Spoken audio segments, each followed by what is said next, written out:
2 Chronicles chapter 18. Now Jehoshaphat had great wealth and honor, and he allied himself with Ahab by marriage. Some years later he went down to see Ahab in Samaria. Ahab slaughtered many sheep and cattle for him, and the people with him, and urged him to attack Ramoth-Gilead. Ahab, king of Israel, asked Jehoshaphat, king of Judah, "Will you go with me against Ramoth-Gilead?" Jehoshaphat replied, "I am as you are, and my people as your people. We will join you in the war." But Jehoshaphat also said to the king of Israel, "First seek the counsel of the Lord."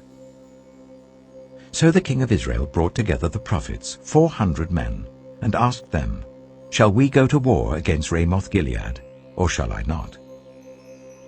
"Go," they answered, "for God will give it into the king's hand." But Jehoshaphat asked, "Is there no longer a prophet of the Lord here, whom we can inquire of?"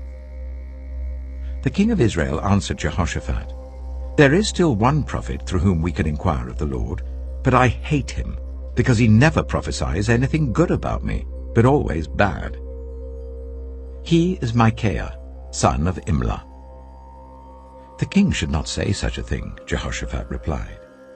So the king of Israel called one of his officials and said, "Bring Micaiah, son of Imlah, at once."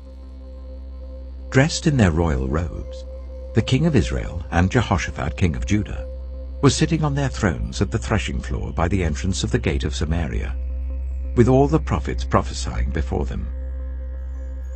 Now Zedekiah, son of Kenana, had made iron horns, and he declared, "This is what the Lord says.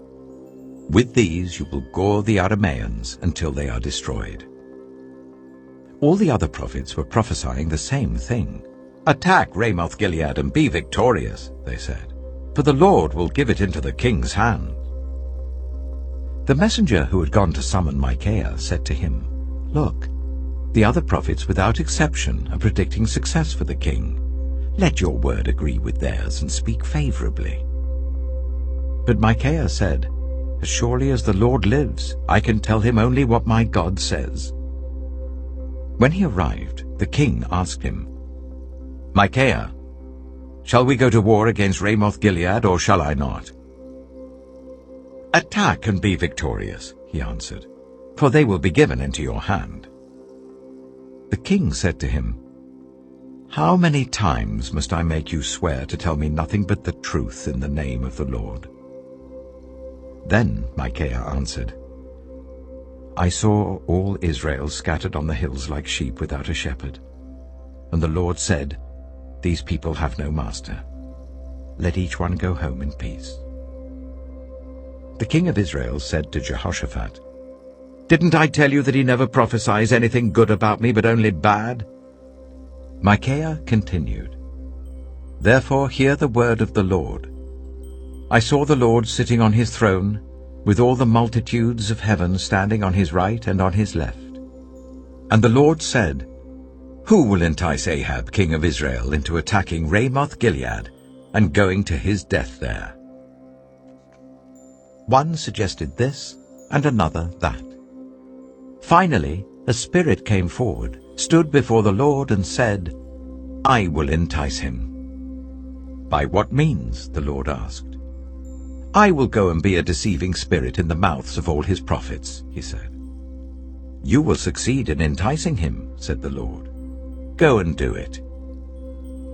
So now the Lord has put a deceiving spirit in the mouths of these prophets of yours. The Lord has decreed disaster for you." Then Zedekiah, son of Kenana, went up and slapped Micaiah in the face. "Which way did the Spirit from the Lord go when he went from me to speak to you?" he asked. Micaiah replied, "You will find out on the day you go to hide in an inner room." The king of Israel then ordered, "Take Micaiah, and send him back to Ammon, the ruler of the city, and to Joash, the king's son, and say, 'This is what the king says. Put this fellow in prison, and give him nothing but bread and water until I return safely.'" Micaiah declared, "If you ever return safely, the Lord has not spoken through me." Then he added, "Mark my words, all you people." So the king of Israel and Jehoshaphat king of Judah went up to Ramoth-Gilead. The king of Israel said to Jehoshaphat, "I will enter the battle in disguise, but you wear your royal robes." So the king of Israel disguised himself and went into battle. Now the king of Aram had ordered his chariot commanders, "Do not fight with anyone, small or great, except the king of Israel." When the chariot commanders saw Jehoshaphat, they thought, "This is the king of Israel." So they turned to attack him, but Jehoshaphat cried out, and the Lord helped him. God drew them away from him. For when the chariot commanders saw that he was not the king of Israel, they stopped pursuing him. But someone drew his bow at random and hit the king of Israel between the breastplate and the scale armor. The king told the chariot driver, "Wheel around and get me out of the fighting. I've been wounded." All day long the battle raged, and the king of Israel propped himself up in his chariot facing the Arameans until evening.